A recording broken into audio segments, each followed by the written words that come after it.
안녕하세요. 정신전문 간호사 한나입니다. 지난번에 사회불안증을 극복하기 위한 전체적인 방법으로 인지행동 치료를 소개해 드렸었죠. 아직 지난 영상을 보고 오지 않은 분들은 이전 영상을 시청하고 오시는 게 도움이 되실 거예요. 그럼 지금 바로 사람들과 편하게 지내기 위해 도움이 되는 인지행동 치료의 실전편을 같이 해보도록 할게요. 우선 빈 종이와 연필을 준비해 주세요. 총 10단계로 구성되어 있으니 찬찬히 들어주세요. 1단계. 나의 불안한 감정을 인정해 주세요. 나는 왜 이럴까?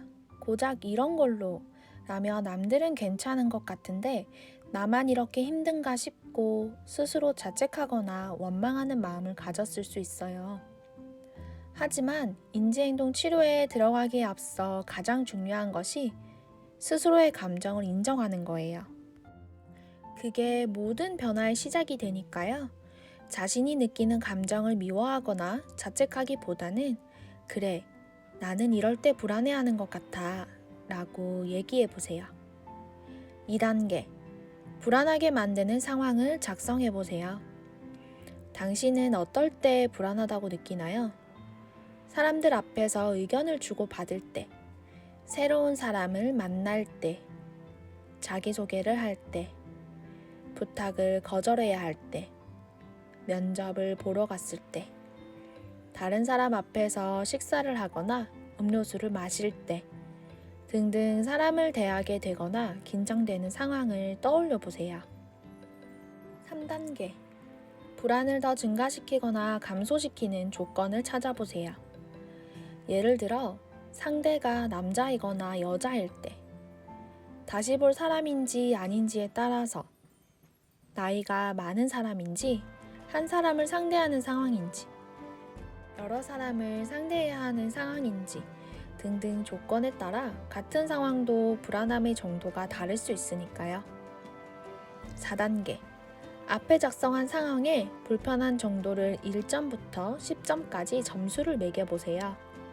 사람들 앞에서 의견을 주고받을 때 5점, 자기소개를 할 때 7점, 면접을 보러 갔을 때 10점, 이렇게요. 점수를 매기고 나면 순위를 매겨서 어떨 때 가장 불안하고 가장 덜 불안한지 확인해 보세요. 5단계.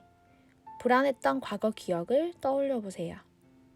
과거에 불안을 유발했던 사회적인 경험이 있었나요?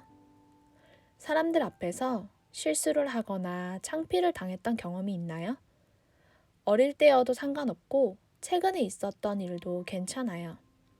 과거 기억을 통해서 나의 불안이 어디에서 시작되었는지 파악해 보는 거예요. 내가 왜 사람들과의 관계에서 불안을 느끼게 되었는지, 어떤 경험이 있었는지 파악하는 거죠. 불안의 원인을 알고 인식하는 데 도움이 될 거예요. 6단계. 앞서 작성한 불안한 상황을 정리하며 각 상황마다 떠오르는 생각을 파악해 보세요. 다른 사람들이 나를 이상하게 보면 어떡하지? 내가 말실수를 하면 어떡하지? 와 같은 생각의 중심에는 자기 자신에 대한 인식이 있을 수 있는데요. 자기 자신에 대한 인식에 자신을 괴롭게 하는 인지적 오류가 있을 수 있어요. 긴장되어 보이는 모습이 바보 같아 보인다고 생각할 수도 있고요. 거절을 당하는 것은 자신을 미워하는 거라 생각할 수도 있어요. 그리고 얼굴이 붉어지는 것이 멍청해 보이는 것 같다고 생각할 수도 있죠. 깊은 내면에서는 버림받을까봐 두렵고 혼자 남겨질까봐 걱정되는 마음이 있을 수 있어요. 중요한 건 당신의 생각이 실제로 일어날 가능성이 몇 %일지 생각해 보는 거예요. 일어날 가능성이 생각보다 높지 않을 수도 있고 실제로 일어나더라도 생각한 것보다 괜찮구나 하고 인식하게 될 수도 있어요. 자, 여기까지 오느라 고생했어요. 이제 인지적으로 인식하게 되었다면 다음은 두려운 상황을 맞닥뜨릴 마음의 준비를 해야 해요. 준비되었나요? 7단계. 아까 작성한 불편한 상황들 중에 점수가 5점 이하이면서 극복하고 싶은 상황 중 단순한 일을 선택하세요. 사람들 앞에서 의견을 주고받는다든지 부탁을 거절해야 한다든지 하는 것과 같은 상황들이요. 8단계. 상황을 선택하였다면 이제 상상력을 동원해요. 무슨 일이 일어날지 상상하며 시뮬레이션을 해보세요.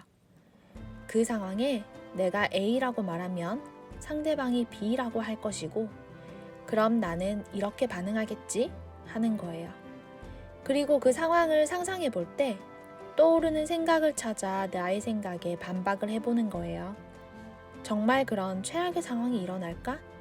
그 확률은 얼마나 될까? 나에게 유용한 생각일까? 하는 질문을 스스로에게 해보는 거죠. 상대방의 예상 가능한 질문에 실제로 답을 생각해 보기도 하고요.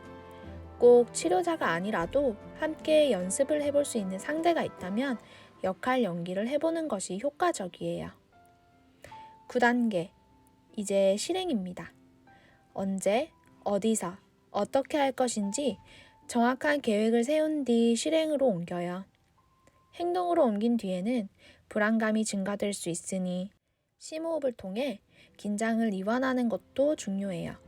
그리고 시도를 하고 나면 피하고 싶은 상황 속에서 두려움에 맞선 자신을 격려해 주세요. 아주 잘했어. 용기를 내다니 정말 대단한 일을 한 거야. 마지막 10단계.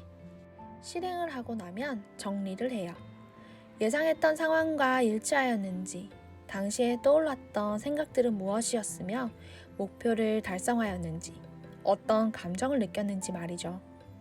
이렇게 반복되는 노출은 점진적으로 불안한 상황에 무뎌지게 만들고 불안한 감정을 더 빨리 감소시키는 데 도움이 돼요. 그리고 그럴 리가 없다고 생각하면서도 강력하게 믿어왔던 생각을 테스트해 볼 수 있는 기회가 되기도 하고요. 그 기회가 쌓이고 쌓여 당신이 불안에 잠식되지 않고 상황을 마주할 수 있는 힘이 될 거예요. 여기까지 사회 불안으로 인한 불편감을 감소하기 위한 방법으로 인지행동 치료를 함께 해보았는데요. 인지행동 치료가 익숙하지 않아서 막막하게 느껴질 수도 있어요. 그렇지만 이런 방법으로 해소할 수 있다는 것을 자각하는 것만으로도 변화의 시작이 될 테니까요. 좀 더 편안한 마음으로 사람들을 마주할 수 있을 때까지 언제나 당신을 응원할게요. 그럼 다음 영상에서 또 만나요. 구독, 좋아요, 알람 설정은 영상 제작에 큰 힘이 됩니다. 감사합니다.